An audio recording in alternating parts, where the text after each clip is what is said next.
नमस्कार, मैं हूं अंकुर और आप देख रहे हैं सत्यहिंदी.com। एक नजर डालते हैं अब तक की सुर्खियों पर।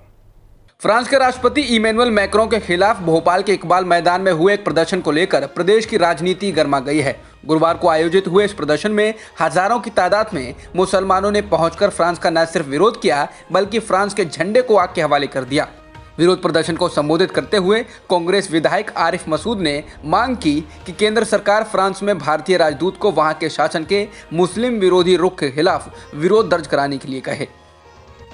भोपाल में हुए प्रदर्शन को लेकर मध्य प्रदेश के मुख्यमंत्री शिवराज सिंह चौहान ने सख्ती दिखाई है और विधायक समेत उनके समर्थकों पर एफआईआर दर्ज करा दी गई है। शिवराज सिंह ने ट्वीट कर कहा कि मध्य प्रदेश शांति का टापू है, इसकी शांति को भंग करने वालों से हम पूरी सख्ती से निपटेंगे। इस मामले में 188 आईपीसी के तहत मामला दर्ज कर कार्रवाई की जा रही है। किसी भी दोषी को बख्शा नहीं जाएगा, वो चाहे कोई भी हो।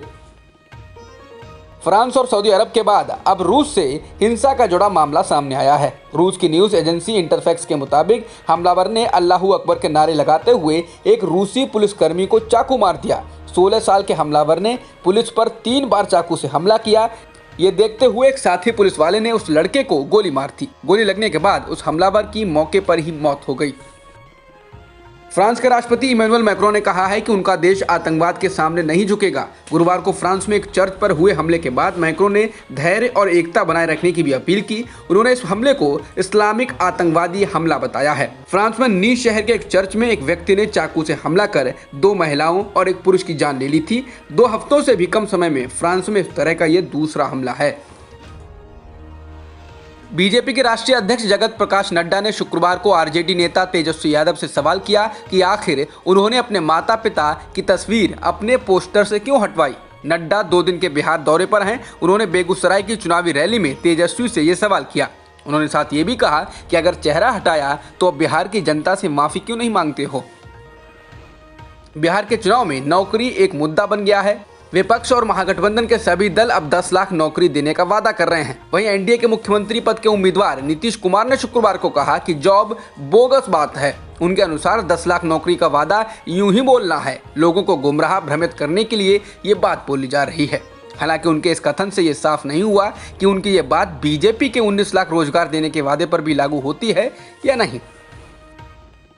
बल्लभगढ़ में एक छात्रा के सिर में गोली मारने की घटना पर प्रेस से बात करते हुए शुक्रवार को हरियाणा के मुख्यमंत्री मनोहर लाल खट्टर ने कहा कि बीजेपी के प्रदेश अध्यक्ष ओम प्रकाश धनखड़ अभी हाल ही में बल्लभगढ़ जाकर पीड़ित परिवार से मिले हैं। उन्होंने कहा कि पीड़ित परिवार हरियाणा सरकार की कार्रवाई से संतुष्ट है। 2 घंटे में ही अपराधियों को पकड़ लिया गया था।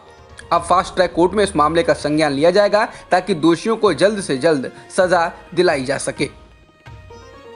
केंद्रीय रेल मंत्री पीयूष गोयल ने बताया कि भारत सरकार ने उत्तर प्रदेश के वाराणसी स्थित रेल कारखाने का नाम बदल दिया है। उन्होंने एक ट्वीट के जरिए ये सूचना दी है कि केंद्र सरकार ने वाराणसी स्थित डीजल रेल इंजन कारखाने का नाम बदलकर बनारस रेल इंजन कारखाना कर दिया है।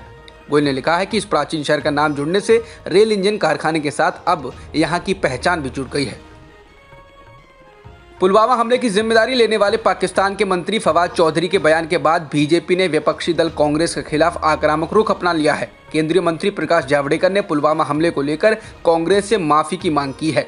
बता दें कि पाकिस्तान के मंत्री फवाद चौधरी ने गुरुवार को कहा था कि हमने हिंदुस्तान को घुस कर मारा। हालांकि बाद में एनडीटीवी को दिए बयान में चौधरी ने कहा कि उनके बयान को गलत तरीके से पेश किया गया।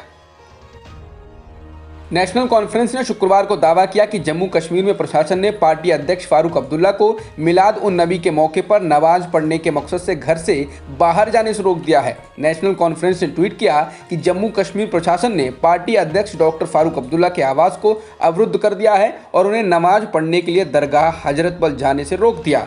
जेकेएनसी खासकर मिलाद उन नबी के पवित्र अवसर पर प्रार्थना के मौलिक अधिकार के उल्लंघन की निंदा करती है। भारत में एक दिन में 48,648 नए कोरोना संक्रमण के मामले दर्ज किए गए हैं और 563 लोगों की मौत हुई है, जिसके साथ ही देश में कुल संक्रमितों का आंकड़ा 80,88,000 के पार हो गया है और मृतकों की संख्या 1,21,000 के पार है। फिलहाल एक्टिव मामले 5,94,000 के पार हो गए हैं। यूरोप में कोरोना की दूसरी लहर आ गई है। फ्रांस और जर्मनी को एक बार फिर से कड़ा लॉकडाउन लगाने का ऐलान करना पड़ा है। फ्रांस में आज से लॉकडाउन लगाया जाएगा, जिसमें किसी को भी बाहर निकलने की अनुमति नहीं होगी और ये 1 दिसंबर तक जारी रहेगा। बता दें, फ्रांस के डॉक्टर्स पहले ही कह चुके हैं कि कोरोना उनके काबू से निकल चुका है। जॉन्स हॉपकिंस यूनिवर्सिटी के अनुसार दुनिया में कोरोना संक्रमितों का आंकड़ा 4 करोड़ 51 लाख के पार हो गया है और मृतकों की संख्या 11,82,000 के पार हो चुकी है। वहीं वर्ल्डोमीटर्स वेबसाइट के मुताबिक दुनिया में अब तक 3 करोड़ 29 लाख से अधिक लोग ठीक भी हो चुके हैं।